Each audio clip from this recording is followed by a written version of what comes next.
Here are the horoscopes for the week of the 26th of February to the 3rd of March 2024. So it's a very quiet and reflective week, with most of the activity happening in the sign of Pisces. The Sun's just gone into Pisces, along with Mercury as well, and they'll both travel close together, meeting up with Saturn, who's been in Pisces for quite a while now. So to understand the energy of Pisces, or any sign really, it often helps to look at the opposite sign. So opposite Pisces is Virgo, and we just had the full moon in Virgo. Virgo tends to deal with the mind and body, the mind-body connection, as well as being quite a mentally organised sign, bringing in the harvest required, efficiency, and discipline, and being able to see the cycles of time, when to sow and when to reap. So Virgo, ruled by Mercury, can be a very disciplined, practical and productive energy. While opposite, in Pisces, we're dealing with soul energy, the waters of the body, the intuition, and our connections with where we came from, with the spiritual realm. So on one level, Virgo could be seen as control and activity, doing, while Pisces is surrender and trust and flow and being. So the lessons this week with the Sun and Mercury meeting with Saturn, we could put our focus on how to surrender, how to let go, how to get out of the mind's to-do list, not worry forwards or carry mental anxiety, but to go deep into every moment and listen to our inner wise guidance system. And this is proving very difficult for many, as our whole society is set up to lead with thoughts and actions, but never really to check in the depth of our being. Another paradigm shift we can turn our attention to in this very reflective week is our ability to be still and receive. Because all the thinking and planning and doing, trying to make things happen, is part of a control mechanism. But in the years to come, we're learning how to attract towards us effortlessly by setting the right vibrational tone inside and magnetising towards us. So the water signs tend to be very magnetic, so we can break some of the belief patterns like life has to be a struggle, or we have to work hard, or more effort equals more gain. But then being able to receive comes from a place of knowing that you deserve. So there's an element this week of self-worth and value. Do you really feel that you deserve the best life? On a cellular level, on a soul level. None of us came here to work or have job titles or personality stories. Can we put that to one side and contemplate the unique essence that we are when we're not doing or trying or planning for anything, as those plans are often quite human and quite small compared to the soul contract that you've made with yourself when you came here. So very soulful lineup, as Neptune, our contact with the divine feminine, is also in Pisces. So we have Sun, Mercury, Saturn and Neptune all travelling together in the last sign of the zodiac, the etheric waters, where you come from, where you go to when you dream, where you go to when you pass, the 100% world that lies outside of the five senses and incarnation. And as the moon this week moves through the autumn and winter signs from Virgo to Sagittarius, take that inner journey. By the end of the week with the moon in Sagittarius, we may have some flash insights on our soul's journey here, allowing us a bit of breathing room from the human story.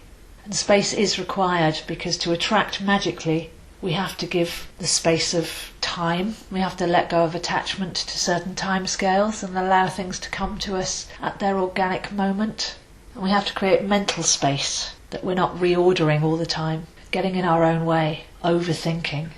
So the magical magnetic aspect, all of this Pisces energy, requires surrender, trust, space for the magic to happen once we've fired up using our imagination and radiated out our true soul's desires, knowing that we deserve to receive because our soul self is pure and unique, not limited like the earthly self.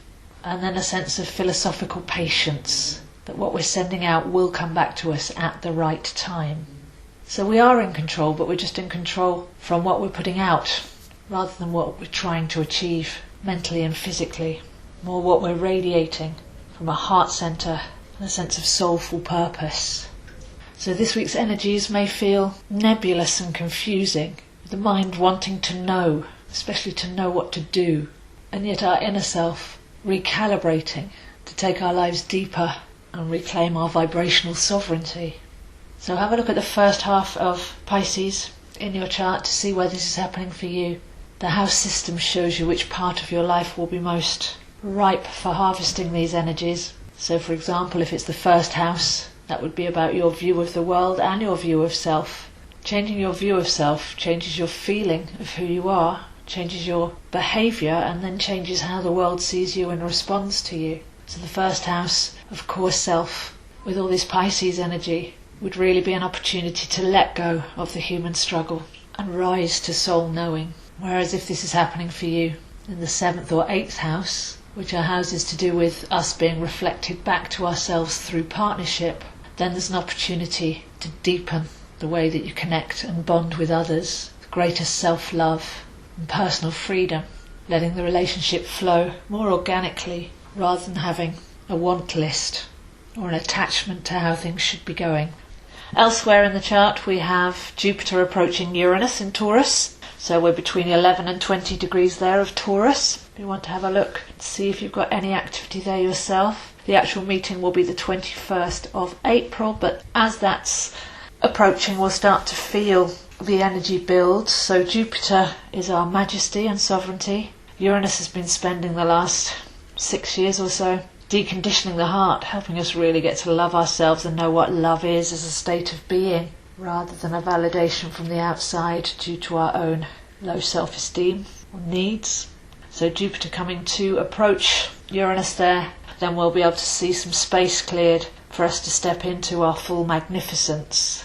And obviously that will then create better self-esteem, self-love, self-value, and the ability to meet others on that level. So a big improvement there for relationships, and even relationship to money, because money and love are very much linked. We block ourselves, we don't feel good enough, we create interference fields around not deserving. And Taurus is the 2nd house of the natural zodiac. So Jupiter here, can we expand into our abundance, our right flow of receiving, our deserving to receive. And we're looking now both at love and money as two big subject matters because they're value and reward. So if you'd like to see where this is happening for you, I am available zoehind7@gmail.com. I do half-hour and 1-hour readings, astrology, tarot, numerology, all recorded MP3. And I also teach those subjects and more, how to work with the moon cycles, how to create a personal calendar of power dates according to your birth chart, how to then be able to ritualize that using the elements and perfect timing. So there's many subjects that we can explore together if you'd like to drop me an email. And of course I post these videos on my YouTube, Zoe Astro, Instagram, Zoehind7, and Facebook, AstroZoe. So surrender and plunge into the depths this week. Try not to be too busy. Maybe focus on some of the subject matter as walking meditations daily. As we change our perspective, we change our worldview, change our decisions, and our actual world completely morphs and changes to match our true desires as they begin to emerge.